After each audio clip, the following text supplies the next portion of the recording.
Good morning everybody, स्वागत है आप सभी लोगों का online study channel exam register में। आज के इस वीडियो में हम लोग 5 से 7 दिसंबर के सभी इंपॉर्टेंट करंट अफेयर्स को डिस्कस करेंगे जो हमारे सभी गवर्नमेंट एग्जाम्स के लिए इंपॉर्टेंट है। तो चलिए शुरू करते हैं हमारा आज का वीडियो। पिछले वीडियो में मैंने आप लोगों से क्वेश्चन ऑफ द डे में पूछा था, निम्नलिखित में से कौन सी पर्वत श्रृंखला दुनिया की दूसरी सबसे ऊंची चोटी K2 का घर है। तो इसका जब का सही आंसर हो जाएगा होगा ए, पूर्व काराकोरम रेंज। जो हम लोग जो ईस्टर्न काराकोरम रेंज है उसके अंदर ही जो हम लोगों की K2 जो है चोटी हमारी वो आती है। आज का हमारा पहला क्वेश्चन है, ए प्रोमिस्ड लैंड नामक पुस्तक के लेखक कौन है। तो इसका जब का सही आंसर हो जाएगा होगा डी, बराक ओबामा।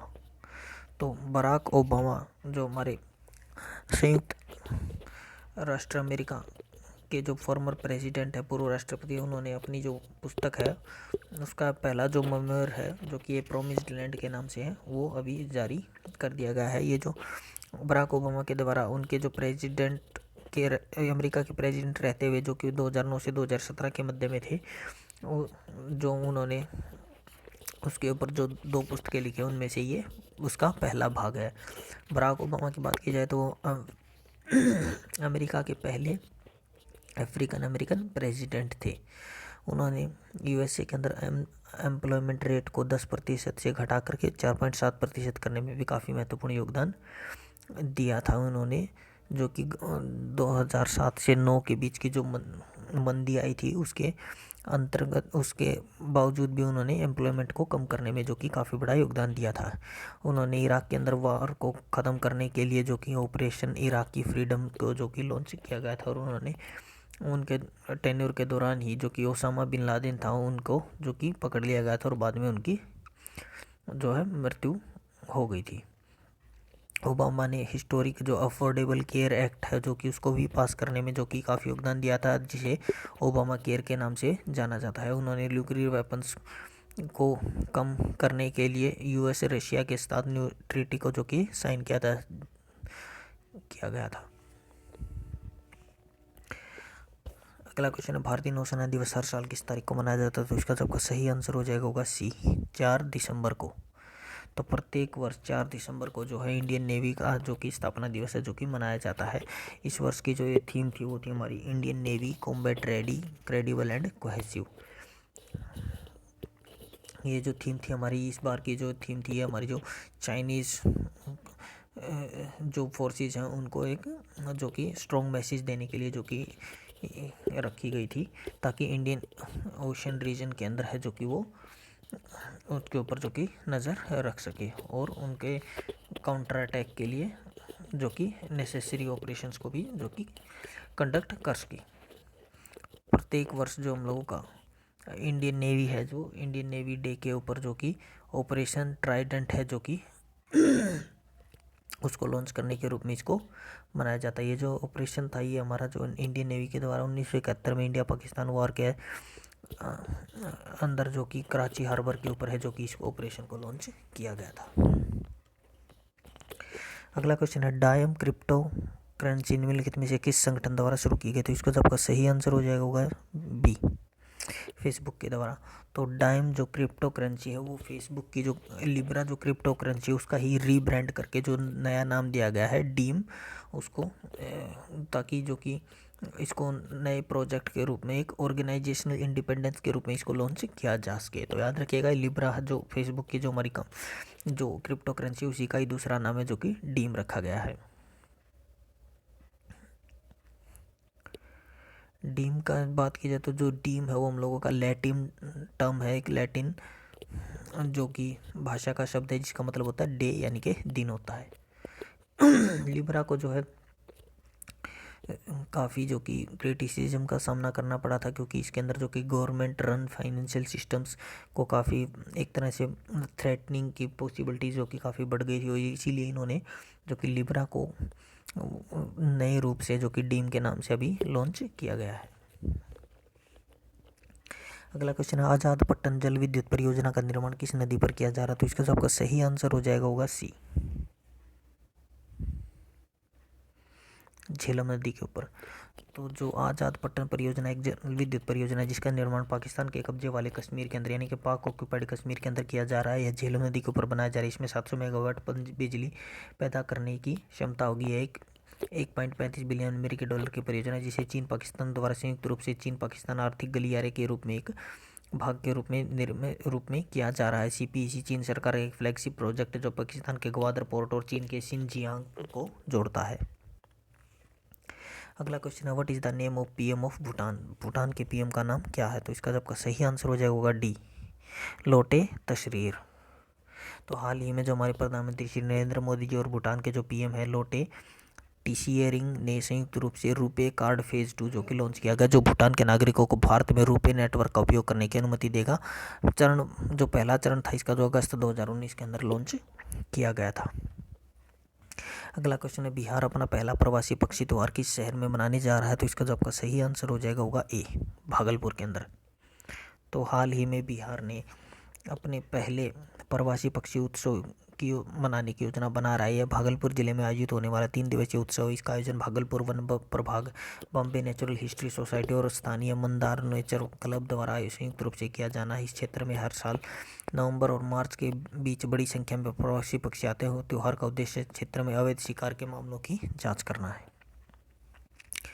अगला क्वेश्चन है विश्व मृदा दिवस हर वर्ष किस दिन को मनाया जाता है? तो इसका जो आपका सही आंसर हो जाएगा होगा डी, 5 दिसंबर को। तो प्रत्येक वर्ष 5 दिसंबर को जो है वर्ल्ड सोइल डे है जो कि हमारा मनाया जाता है। ये जो हमारा डे है हमारे food and agriculture organisation FAO के द्वारा, इसको यूनाइटेड नेशंस के द्वारा और अन्य जो हमारी इंटरनेशनल ऑर्गेनाइजेशंस हैं उनके द्वारा इसको मनाया जाता है। इस साल जो हमारा वर्ल्ड सोइल डे है उसकी जो थीम रखेगी वो है keep soil alive, protect soil biodiversity. ये जो हमारा जो डे मनाया जाता है इसका जो फूड सिक्योरिटी की डिपेंडेंस के ऊपर के लिए मनाया जाता है कि भी जो हमारी फूड है वो हेल्थ के लिए कितना इम्पोर्टेंट है, इस बात को जो कि दर्शाने के लिए इसको मनाया जाता है। International Union of Soil Science is recommended to celebrate World Soil Day on 5 December. जो हमारा जो फर्स्ट वर्ल्ड सोइल डे था वो हमारा 2014 के अंदर है जो कि मनाया गया था। अगला क्वेश्चन है अरेसीबो टेलीस्कोप किस देश में स्थित है? तो इसका जो आपका सही आंसर हो जाएगा होगा बी, USA के अंदर स्थित है, UAE के अंदर स्थित है। तो जो हमारा प्यूर्टो रिको का जो हमारा अरेसीबो टेलीस्कोप है जो कि 1963 के अंदर जिसको बनाया गया था, ये हमारा दुनिया का second largest single dish radio telescope है जो कि हमारा काफ़ी फेमस है। ये अभी हाल ही रिसेंटली न्यूज़ में था क्योंकि अभी कोलैप्स हो गया था, क्योंकि ये हमारा जो है ये US नेशनल साइंस फाउंडेशन के द्वारा है जो कि इसको ओनरशिप है इसको के अंतर्गत ये आता है। इसको जाना जाता है क्योंकि ये हमारे इसी टेलीस्कोप की मदद से हम लोग जो हमारे साइंटिस्ट हैं उन्होंने पता लगाया था कि भी जो मर्क्यूरी है वो हमारा उसकी जो रोटेशन का जो है वो पीरियड वो 59 डेज़ है जबकि 88 डेज़ नहीं है।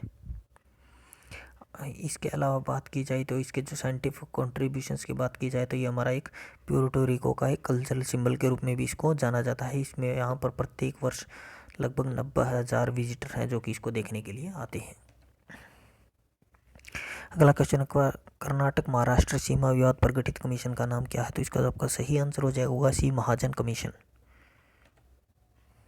महाराष्ट्र और कर्नाटक राज्यों के बीच सीमा विवाद को बेलगाम सीमा विवाद या बेलगावी विवाद भी कहा जाता है। बेलगाम अब कर्नाटक का हिस्सा है जो कि पहले ब्रिटिश भारत के बॉम्बे प्रेसिडेंसी का हिस्सा था। ब्रिटिश शासन के दौरान बॉम्बे प्रेसिडेंसी में महाराष्ट्र, गुजरात और उत्तरी कर्नाटक के कुछ क्षेत्रों को शामिल किया गया था। महाजन समिति का गठन 1966 में केंद्र सरकार ने 2 राज्य के प्रतिनिधियों के साथ किया था। समिति ने 1967 में सिफारिश की कि 264 गाँवों को महाराष्ट्र में स्थानांतरित किया जाएगा। इसमें हलियाल, कारवार और सुपर्णा तालुकों के कुछ गांव भी शामिल थे। दूसरी ओर बेलगांव और 247 गांवों को कर्नाटक के साथ रहना था। कि रिपोर्ट का केरल और महाराष्ट्र दोनों ने ही खंडन है जो कर्नाटक और महाराष्ट्र दोनों ने ही इसका खंडन किया। दूसरी ओर केरल ने कासरगोड को कर्नाटक को सौंपने से इनकार कर दिया है।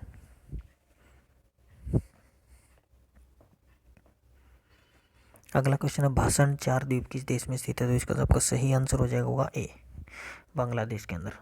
तो भाषण चार द्वीप है जो हमारा बंगाल की खाड़ी में बांग्लादेश के अंदर स्थित एक दूरस्थ निर्जन द्वीप है। इसमें चार पिया नाम से भी जाना जाता है।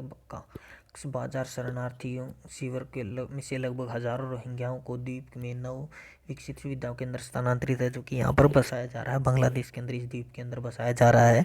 मानवतावादी जो हमारी ह्यूमैनिटेरियंस है वो हमारे इसका जो काफ़ी विरोध कर रहे हैं, क्योंकि इसके अंदर खराब रहने योग्य स्थितियों से जो कि यहाँ पर स्थितियाँ हैं जो कि काफ़ी बहुत कम है। यहाँ पर जो इंफ्रास्ट्रक्चर है उसके लिए कोई भी और लिवलीहुड के लिए यहाँ पर जो कि जो सुविधाएं होनी चाहिए, जो बेसिक कम्युनिटीज़ हैं वो यहाँ पर नहीं है, तो इसलिए वो इसका काफ़ी विरोध कर रहे हैं। और ये यहाँ पर जो बाढ़ और चक्रवात का खर्चा जो चक्रवात का जो हम लोगों का जो खतरा है वो भी बहुत ज़्यादा है, तो इसलिए इसका काफ़ी जो कि अपोजिशन भी देखने को मिल रहा है।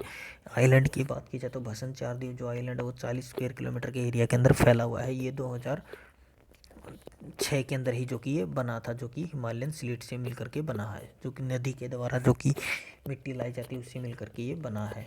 तो ये काफ़ी स्टेब्लिश स्ट्रक्चर जो कि इसको नहीं कह सकते हैं।